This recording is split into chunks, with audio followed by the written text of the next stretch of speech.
Hi hello ಸ್ನೇಹಿತರೆ, welcome to ನಮ್ಮ ಉದ್ಯೋಗ ಮಾಹಿತಿ. ಸ್ನೇಹಿತರೆ, ಕೆಎಯಿಂದ ಒಂದು ಮಹತ್ವವಾದ ಮಾಹಿತಿಯನ್ನು ಹೊರಡಿಸಲಾಗಿದ್ದು, ಯಾರೆಲ್ಲ 1,000 ಗ್ರಾಮ ಲೆಕ್ಕಾಧಿಕಾರಿ ಹುದ್ದೆಗಳ ನೇಮಕಾತಿಗೆ ಸಂಬಂಧಪಟ್ಟಂತೆ ಅರ್ಜಿಯನ್ನು ಸಲ್ಲಿಸಿದ್ದೀರಿ, ಅವರ ಒಂದು ಅರ್ಜಿಯ ಪರಿಶೀಲನೆ ಸಕ್ಸಸ್ ಆಗಿದೆ ಅಥವಾ ಇಲ್ವಾ, ಮತ್ತು ನಿಮ್ಮ ಒಂದು ಎಕ್ಸಾಮ್ ಸೆಂಟರ್ ಎಲ್ಲಿ ಬಂದಿದೆ ಎಂಬುದನ್ನು ತಿಳಿದುಕೊಳ್ಳಬಹುದಾಗಿರತಕ್ಕಂಥದ್ದು. ಈ ಬಗ್ಗೆ ಕರ್ನಾಟಕ ಎಕ್ಸಾಮಿನೇಷನ್ ಅಥಾರಿಟಿ ಅಧಿಕೃತವಾದ ಒಂದು ಪ್ರಕಟಣೆಯನ್ನು ಕೂಡ ಹೊರಡಿಸಲಾಗಿರತಕ್ಕಂಥದ್ದು. ಈ ಬಗ್ಗೆ ಸಂಪೂರ್ಣವಾದ ಮಾಹಿತಿಯನ್ನು ಈ ಒಂದು ವಿಡಿಯೋದಲ್ಲಿ ಹೇಳ್ತಾ ಹೋಗ್ತೀವಿ.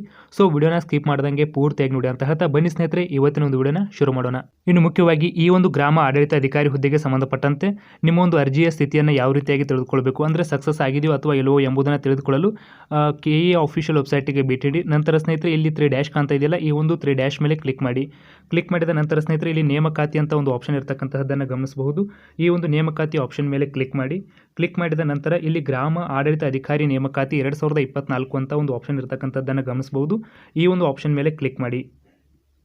ಮುಖ್ಯವಾಗಿ ಸ್ನೇಹಿತರೆ, ಆ ಒಂದು ಆಪ್ಷನ್ ಮೇಲೆ ಕ್ಲಿಕ್ ಮಾಡಿದ ನಂತರ ಇಲ್ಲಿ ನೋಡ್ಬೋದಾಗಿರುತ್ತೆ, ಗ್ರಾಮ ಆಡಳಿತ ಅಧಿಕಾರಿ ಹುದ್ದೆಗೆ ಸಂಬಂಧಪಟ್ಟಂತೆ ಅರ್ಜಿ ಶುಲ್ಕದ ವಿವರವನ್ನು ತಿಳಿಯಲು ಈ ಒಂದು ಲಿಂಕ್ ಮೇಲೆ ಕ್ಲಿಕ್ ಮಾಡಬೇಕಾಗತ್ತೆ. ಈ ಒಂದು ಲಿಂಕ್ ಮೇಲೆ ಕ್ಲಿಕ್ ಮಾಡಿದ ನಂತರ ಸ್ನೇಹಿತರೆ, ನಿಮ್ಮ ಒಂದು ಅಪ್ಲಿಕೇಶನ್ ನಂಬರ್ ಆಗಿರಬಹುದು ಮತ್ತು ಡೇಟ್ ಆಫ್ ಬರ್ತನ್ನು ಎಂಟರ್ ಮಾಡಿ. ಇಲ್ಲಿ ಕಾಣ್ತಾ ಇರತಕ್ಕಂತಹ ಕ್ಯಾಪ್ಚರ್ ಕೋಡನ್ನು ಎಂಟರ್ ಮಾಡೋದರ ಮೂಲಕವಾಗಿ ಸರ್ಚ್ ಬಟನ್ ಮೇಲೆ ಕ್ಲಿಕ್ ಕೊಟ್ಟ ನಂತರದಲ್ಲಿ ನಿಮ್ಮ ಒಂದು ಎಕ್ಸಾಮ್ ಸೆಂಟರ್ ಎಲ್ಲಿ ಬಂದಿರತಕ್ಕಂಥದ್ದು ಮತ್ತು ನಿಮ್ಮ ಒಂದು ಅರ್ಜಿ ಸಂಖ್ಯೆ ಸಕ್ಸಸ್ ಆಗಿದೆಯೋ ಅಥವಾ ಇಲ್ಲವೋ ಎಂಬುದನ್ನು ಪರೀಕ್ಷೆ ಮಾಡಿಕೊಳ್ಳಬಹುದಾಗಿರತಕ್ಕಂತಹದ್ದು. ಇನ್ನು ಅದೇ ರೀತಿಯಾಗಿ ಸ್ನೇಹಿತರೆ, ಕರ್ನಾಟಕ ಎಕ್ಸಾಮಿನೇಷನ್ ಅಥಾರಿಟಿಯ ಮೂಲಕ ದಿನಾಂಕ 20/8/2024 ಅಂದರೆ ಇಂದು ಒಂದು ಪ್ರಮುಖವಾದ ಪ್ರಕಟಣೆಯನ್ನು ಹೊರಡಿಸಲಾಗಿದ್ದು, ಇಲ್ಲಿ ಮುಖ್ಯವಾಗಿ ಗಮನಿಸಬೇಕಾಗುತ್ತೆ, ಕರ್ನಾಟಕ ಸರ್ಕಾರದ ಕಂದಾಯ ಇಲಾಖೆಯಲ್ಲಿನ ಗ್ರಾಮ ಆಡಳಿತ ಅಧಿಕಾರಿ ಹುದ್ದೆಗೆ ಸಂಬಂಧಪಟ್ಟಂತೆ ಪ್ರಮುಖವಾಗಿ ದಿನಾಂಕ 29/9/2024 ಅಂದರೆ ಸೆಪ್ಟೆಂಬರ್ 29ನೇ ತಾರೀಕಿನಂದು ಕಡ್ಡಾಯ ಕನ್ನಡ ಭಾಷಾ ಪರೀಕ್ಷೆಯನ್ನು ನಡೆಸಲಾಗುತ್ತೆ. ಪ್ರಮುಖವಾಗಿ ಇದಕ್ಕೆ ಸಂಬಂಧಪಟ್ಟಂತಹ ವೇಳಾಪಟ್ಟಿಯನ್ನು ಈಗಾಗಲೇ ವೆಬ್ಸೈಟ್ನಲ್ಲಿ ಪ್ರಕಟಿಸಲಾಗಿರತಕ್ಕಂಥದ್ದು. ಈ ಬಗ್ಗೆ ನಾವು ಕೂಡ ಒಂದು ವಿಡಿಯೋ ಮಾಡಿ ತಿಳಿಸಲಾಗಿರತಕ್ಕಂಥದ್ದು. ಇನ್ನು ಕರ್ನಾಟಕ ನಾಗರಿಕ ಸೇವಾ ನಿಯಮಗಳು 2021 ಅನ್ವಯದಂತೆ ಕನ್ನಡ ಭಾಷಾ ಪರೀಕ್ಷೆಗೆ ಹಾಜರಾಗಿ 150 ಅಂಕಗಳಲ್ಲಿ ಪ್ರಮುಖವಾಗಿ 50 ಅಂಕಗಳನ್ನು ಗಳಿಸಲೇಬೇಕಾಗುತ್ತೆ ಎಂಬುದನ್ನು ಕೂಡ ಸ್ಪಷ್ಟವಾಗಿ ನೀಡಲಾಗಿದ್ದು, ಪ್ರಮುಖವಾಗಿ ನೀವು ಈ ಒಂದು ಕಡ್ಡಾಯ ಕನ್ನಡ ಭಾಷಾ ಪರೀಕ್ಷೆಯಲ್ಲಿ ಅರ್ಹತೆಯನ್ನು ಪಡೆದ ನಂತರವಷ್ಟೇ ಮುಂದಿನ ಸ್ಪರ್ಧಾತ್ಮಕ ಪರೀಕ್ಷೆಗಳಿಗೆ ಸಂಬಂಧಪಟ್ಟಂತೆ ನೀವು ಅರ್ಹತೆಯನ್ನು ಹೊಂದುತ್ತೀರಿ ಎಂಬುದನ್ನು ಸ್ಪಷ್ಟವಾಗಿ ಇಲ್ಲಿ ತಿಳಿಪಡಿಸಲಾಗಿರತಕ್ಕಂತಹದ್ದು.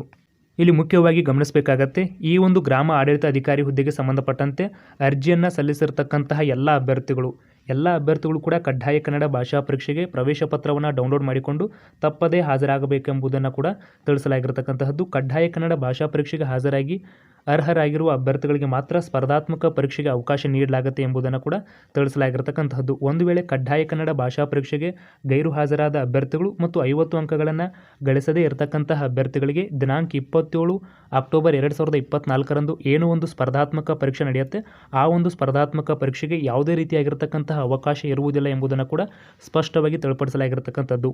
ಆದ್ದರಿಂದ ಯಾವೆಲ್ಲ ಅಭ್ಯರ್ಥಿಗಳು ಈ ಒಂದು ವಿಲೇಜ್ ಅಕೌಂಟೆಂಟ್ ರಿಕ್ರೂಟ್ಮೆಂಟ್ಗೆ ಸಂಬಂಧಪಟ್ಟಂತೆ ಅರ್ಜಿಯನ್ನು ಸಲ್ಲಿಸಿದ್ದೀರಿ, ಸೆಪ್ಟೆಂಬರ್ 29, 2024 ಏನು ಒಂದು ಕಡ್ಡಾಯ ಕನ್ನಡ ಭಾಷಾ ಪರೀಕ್ಷೆಯನ್ನು ನಡೆಸಲಾಗುತ್ತೆ, ಈ ಒಂದು ಕಡ್ಡಾಯ ಕನ್ನಡ ಭಾಷಾ ಪರೀಕ್ಷೆಗೆ ಸಂಬಂಧಪಟ್ಟಂತೆ ಎಲ್ಲ ಅಭ್ಯರ್ಥಿಗಳು ಹಾಜರಾಗಿ ಈ ಒಂದು ಕಡ್ಡಾಯ ಕನ್ನಡ ಎಕ್ಸಾಮಿನೇಷನ್ ಬರೀಬೇಕು.